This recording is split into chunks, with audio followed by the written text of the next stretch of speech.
मस्जिदें बहुत प्यारी प्यारी होती हैं। ये मस्जिद हराम है, ये मस्जिद नबवी है, ये प्यारे आका की मस्जिद है, ये मस्जिद अक्सा है, ये मस्जिद फैज़ान मदीना है और ये कंजुल ईमान मस्जिद है। मस्जिदें हमारे घर से बहुत बड़ी बड़ी होती हैं। हम मस्जिद में हो और खेलने का दिल चाहे तो क्या करना चाहिए? क्या थोड़ा सा खेल सकते हैं और थोड़ा सा हंस सकते हैं?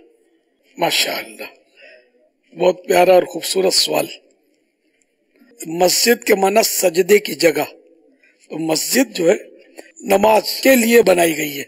अब रहा ये कि और क्या क्या काम कर सकते हैं, तो और कुछ काम ऐसे जो कर सकते हैं, जैसे इस वक्त ये बयान हो रहा है, ये काम भी कर सकते हैं।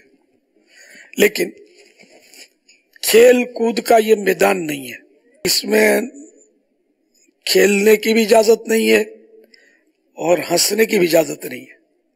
हदीस पाक में है, मस्जिद में हंसना कब्र में अंधेरा लाता है। तो हंसना उसको कहते हैं जिसमें इतनी आवाज निकली कि खुद सुना, किसी और तक आवाज नहीं पहुंचती। अगर कोई हो तो भी वो सुने नहीं, आवाज ना, इतनी आवाज ना जाए। ये हंसना जो है ना, इसके ताल्लुक से है कि कब्र में अंधेरा लाता है। अब बाद लोग हा हा हा करके हंसते हैं, तो कुछ ना कोई आवाज निकलती है, दूसरा हो तो सुन ले, उसको कहा कहा बोलते हैं। तो कहा तो मस्जिद में वो लगाते हैं लोग, हालांकि सिर्फ हंसना भी कब्र में अंधेरा लाने की हदीस पाक में वहीद है। तो कहा खुदा जाने क्या कहर डाए। हाँ, मुस्कुराना जायज है। यूं जैसे यूं करते हैं, दांत निकलते हैं तो यूं खाली होंठ फैलते हैं, तो ये मुस्कुराना जो है, तबस्सुम मुस्कुराना, ये मस्जिद में मना नहीं है।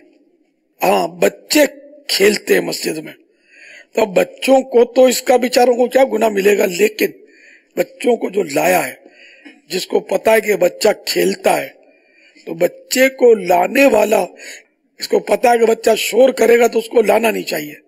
अब बच्चा शोर कर रहा है और वो जो लाया है वो उसको रोक भी नहीं रहा, तो ये